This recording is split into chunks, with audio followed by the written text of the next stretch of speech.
A sua carreira não é uma linha reta. Quais as competências que um profissional precisa ter hoje em dia em tempo de crise? Não só para mudar de carreira ou para sobreviver, né, no mercado, sobreviver a um desligamento. Mas pensar no futuro também, né?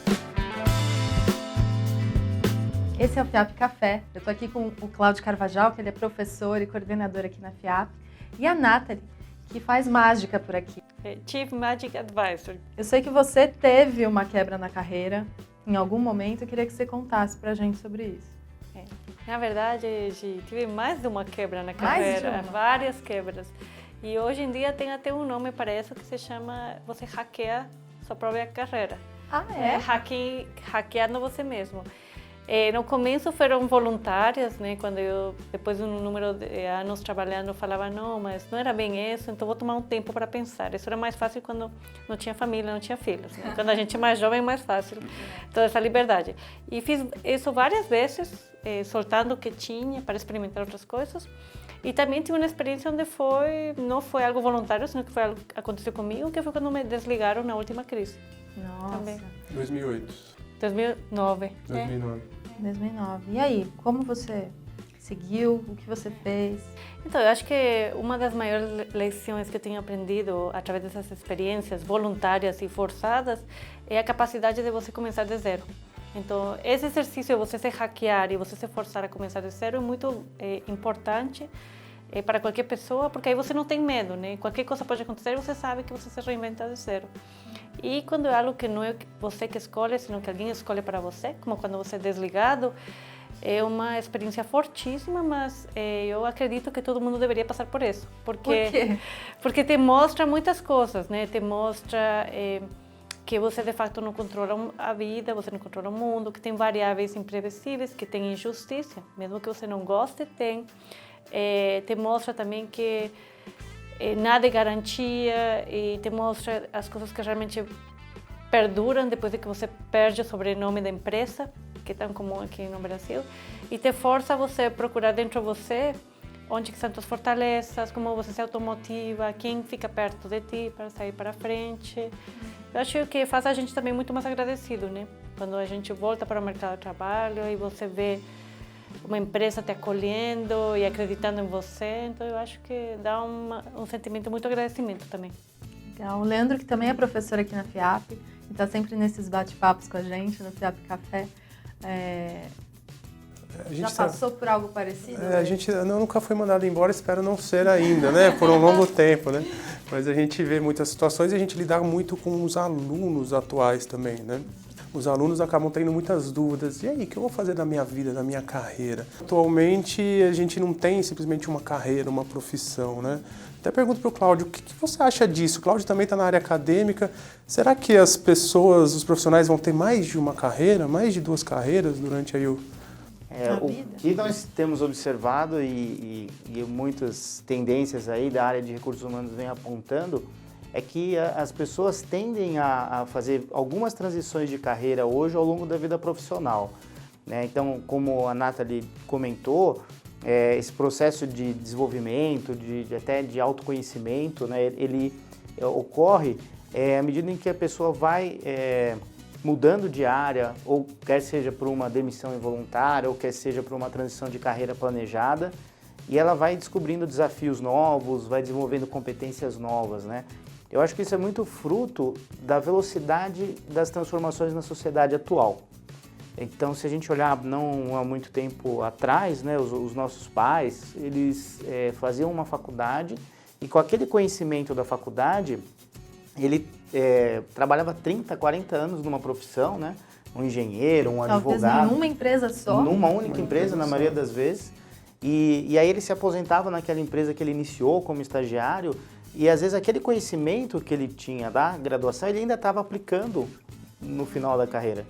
E hoje, como a velocidade das transformações é muito maior, isso é quase que inimaginável, né? Então, às vezes, eu já li outro dia numa dessas resenhas de uma consultoria de recursos humanos, que em média um profissional ele muda de carreira 4 vezes ao longo da vida profissional dele, né? Então, de repente, ele começa trabalhando na área de uma área técnica, né, de tecnologia, de engenharia, depois ele migra para a área de marketing, depois ele migra para uma área mais de planejamento estratégico. Isso é bastante comum e muda de setores, ele começa no automobilístico, depois ele vai para o setor bancário, depois ele vai para o setor da saúde ou da educação. E esse background que ele vai levando de experiências anteriores, isso soma e ajuda muito ele a desempenhar os desafios novos, né? Então eu acho que é até uma forma da gente ver isso com otimismo, porque é muito legal, né? Devia ser muito chato a pessoa fazer a mesma coisa a vida inteira, né? Mas isso é porque os perfis já mudaram, né? Eu vejo que os profissionais de hoje, o pessoal que está aqui dentro da faculdade, não quer ficar em um emprego só e busca, mais do que o emprego, fazer alguma coisa que esteja alinhado à sua missão de vida, ao seu propósito, né? Eu também acredito nisso, né? A gente tem uma geração que ela procura muito propósito naquilo que faz, procura correr atrás dos seus sonhos, não quer ser feliz depois da aposentadoria, né? Isso. Eles acreditam que tem vida antes da aposentadoria. Vida né? antes da aposentadoria, é muito bom. E eles querem fazer coisas que valham a pena agora, né? Então, é uma geração que está muito mais predisposta, muito mais aberta a desafios para conquistar isso agora. E eu acho que a gente pode ver aqui na FIAP mesmo que a gente tem um viés muito forte de empreendedorismo, muitos jovens que não querem trabalhar em grandes empresas, né? Eles querem criar uma startup, querem empreender, ou alguns que até querem trabalhar em grandes empresas, mas eles se identificam com empresas mais descoladas, que têm uma cultura organizacional mais moderna, mais inovadora. Então isso quer dizer que hoje em dia a gente pode também selecionar a empresa que a gente quer trabalhar, buscar algo que tenha mais a ver com o nosso perfil, com a nossa visão. O que você acha, Nathalie? Eu acho que mais que o perfil e a visão é selecionar os lugares que te permitem mais autonomia e mais espaço para você sentir que criar algo, porque isso é uma necessidade básica de todos nós. Então, esse viés de empreendedorismo tão forte, as empresas que oferecem esse espaço, não só para as pessoas fazerem dentro da empresa, mas também do lado. Por quê? Porque tem essa frase que nossos pais trabalharam a vida toda para um emprego, né? A gente vai ter 7 empregos na nossa vida, ou 4. E os que vêm pela frente vão ter 7 empregos simultâneos. Então, tem muito da paixão, do propósito, da curiosidade. Então, esses jovens querem se envolver tanto nos seus trabalhos, como fora dos seus trabalhos, em projetos que ressoem com eles. E o grande desafio é para as empresas, para elas poderem ser mais atrativas, como que elas abrem esse espaço e como elas entendem que o fato da pessoa não estar dentro da empresa, mas estar fazendo algo fora, de fato enriquece a empresa, né? Sim. Muitas vezes ainda se vê sob a óptica, não, se você é funcionário, não, você tem que estar aqui 100% do tempo, e 100% do seu tempo tem que estar com a gente. Pois eu vejo que os profissionais eles já têm esse pensamento, as competências para trabalhar fora ou dentro da empresa, mas será que as empresas estão preparadas para esses profissionais? É difícil, né? Porque tem, por exemplo, uma proposta como o Google, que fala que 20% do tempo, ou 30% do tempo, eles deixam para os profissionais investirem em projetos próprios. Na verdade, eles acabam trabalhando 130% do tempo. Sim. Não abre uma janela no 100%. E até isso a gente está falando muito dos novos profissionais, mas existem muitos profissionais experientes no mercado, né, e que sentem uma dificuldade até de entender todo esse novo mecanismo, né? Aí vem muitos conceitos novos, mas que traduzem algumas coisas já antigas, como design thinking, né, storytelling, né? Isso de fato pega? Eu e a Giovana, a gente estava conversando antes, mas será que as empresas estão preparadas para tratar esses profissionais já experientes também? Ou eles vão ter que se reciclar totalmente para estar dentro dessas empresas? Eu acho que esses novos nomes são novas embalagens para aquilo que já existia antes, né?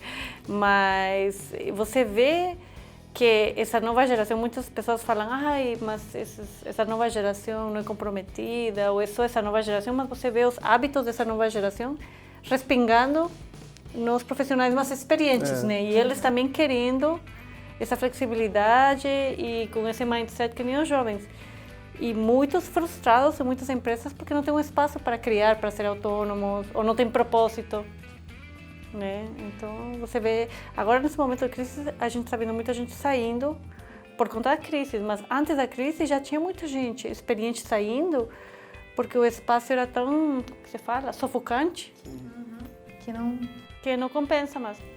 Porque até a tecnologia tem ajudado muito isso, né? Ajudado, entre aspas, ali, porque hoje é acelerar. Você tem empresas pequenas com faturamentos de milhões e bilhões, né? E onde as pessoas se encaixam, né? Para trabalhar de fato, né? Um dos motivadores muito fortes é que experiência vou adquirir, que vou conseguir fazer, muito mais que o nome da empresa, né?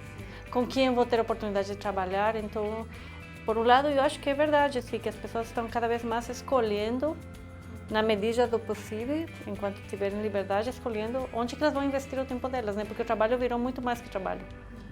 Hoje é muito parte do quem que a pessoa é. Exatamente. Eu acho que é muito importante, né, esse alinhamento, né, dos valores da pessoa, dos sonhos da pessoa, com a profissão que ela escolhe e com as empresas que ela pretende trabalhar.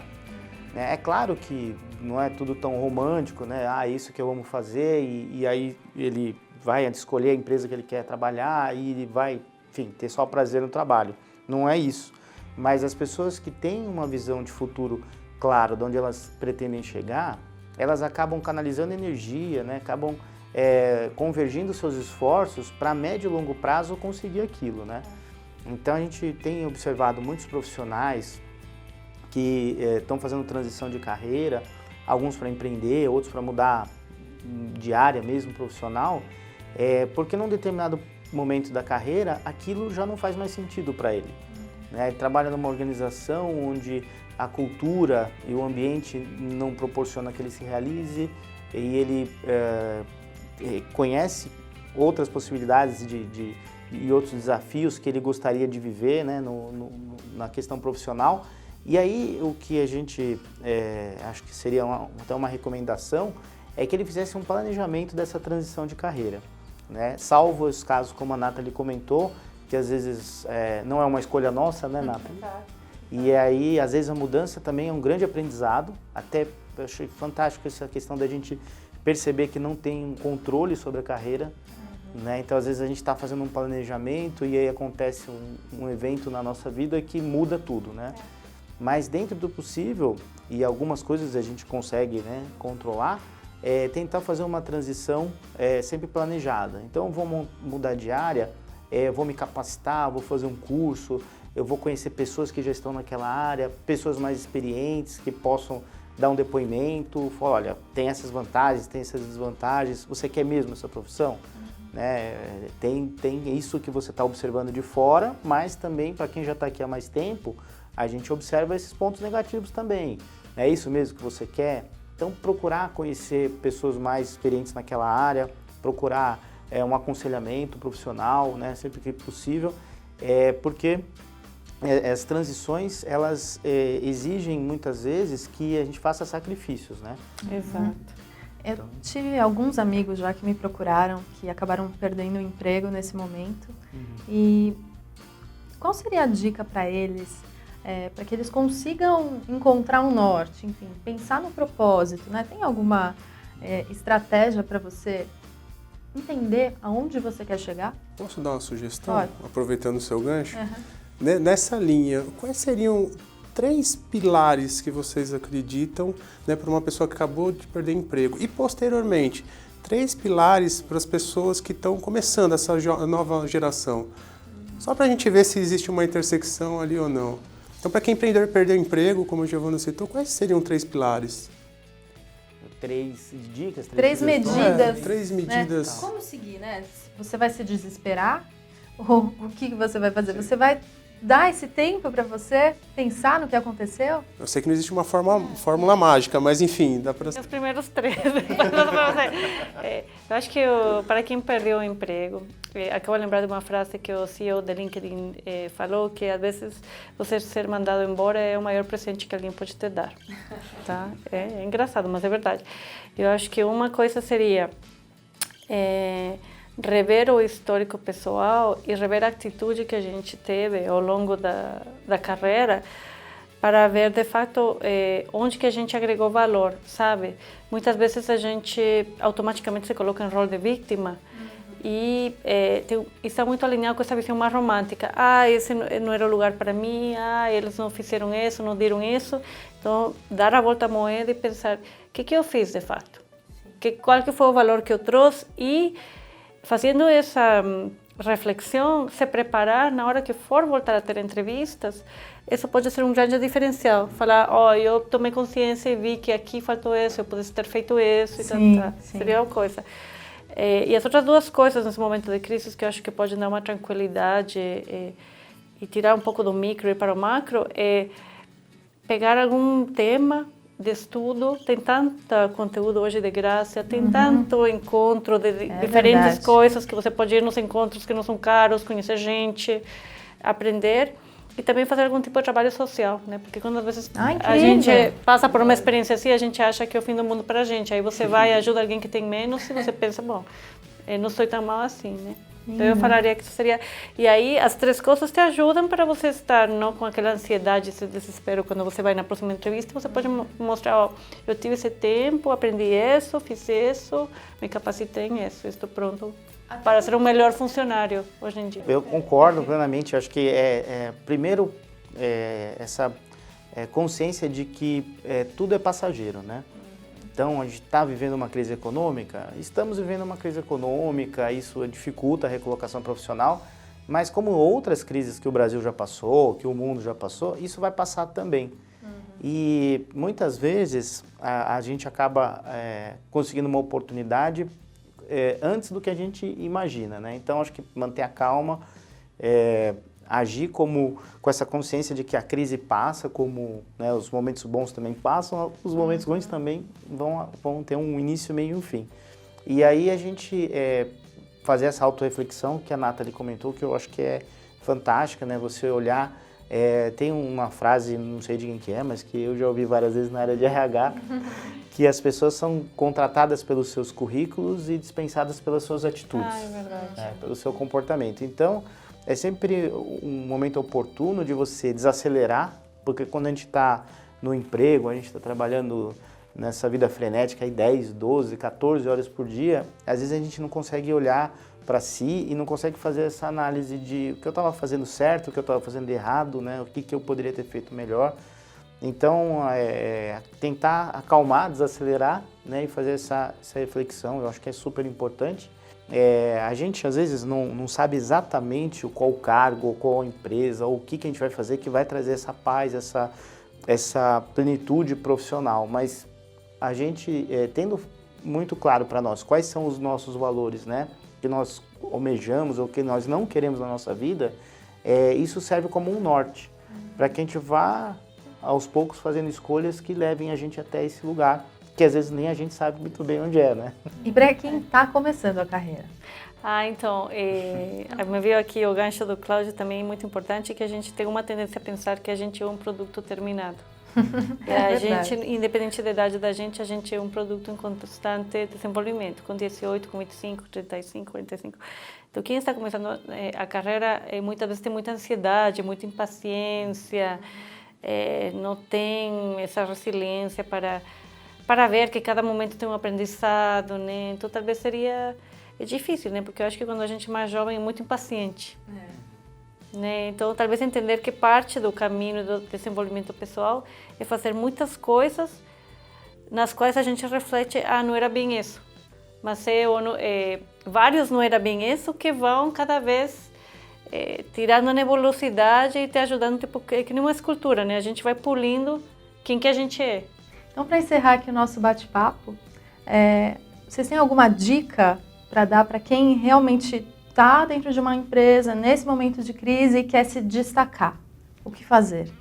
Sim, e eu diria que uma coisa que as pessoas podem fazer é agir como que se fossem donos da empresa, realmente se preocupar pelo resultado da empresa, por onde que estão os maiores custos, o que pode ser reduzido, o que pode ser melhorado, porque sentir a dor do dono e actuar como se você fosse o dono vai te diferenciar e vai te ganhar muita confiança do dono ou dos líderes que estão acima de ti, né? Em esse momento, é mais proatividade e menos passividade, né? Estar correndo atrás, estão todos os negócios vendo como sobrevivem e gostariam de não ter que estar pedindo para as pessoas, sino que as pessoas agissem desse jeito, né? Sim, legal.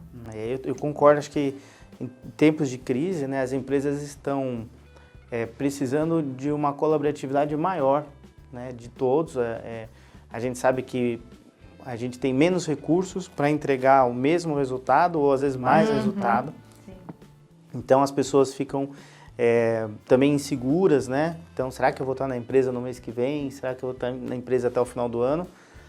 Então eu acho que uma dica é a pessoa procurar ter calma, né, nessa fase e se dedicar, contribuir com a empresa sem pensar, né, dentro do possível, nessa questão de perspectiva futura, né, que não é fácil, mas porque mesmo que a pessoa ela esteja trabalhando hoje na empresa e amanhã não esteja mais, a performance que ela teve nessa empresa pode ser referenciada num processo de recolocação. Com certeza. Né? Então a gente precisa fazer o nosso trabalho da melhor forma possível, né, independente do contexto. E isso está sempre sendo observado pelo ambiente, né? Pelos seus pares, pela sua equipe, pelos seus gestores. E a médio e longo prazo, independente da crise, né, ter essa busca sempre pelo autoconhecimento, pelos seus valores, ter uma visão de futuro, independente da gente não chegar exatamente no ponto que a gente imagina ou quando a gente imagina, mas saber o que quer, saber onde quer chegar, fazer um planejamento de carreira e ter uma missão, né, uma missão pessoal. Você como pessoa, qual a sua missão? E tentar trabalhar alinhado à sua missão. Tem até uma brincadeira, a palavrinha crise, você tira o S, né? Fica CRI, é uma boa saída, legal. né? Um ótimo insight para a gente terminar esse vídeo. Cláudia, Nathalie, obrigada. Lê também. E esse foi o FIAP Café. Em breve a gente volta com mais algum assunto diferente para você. Tchau, tchau.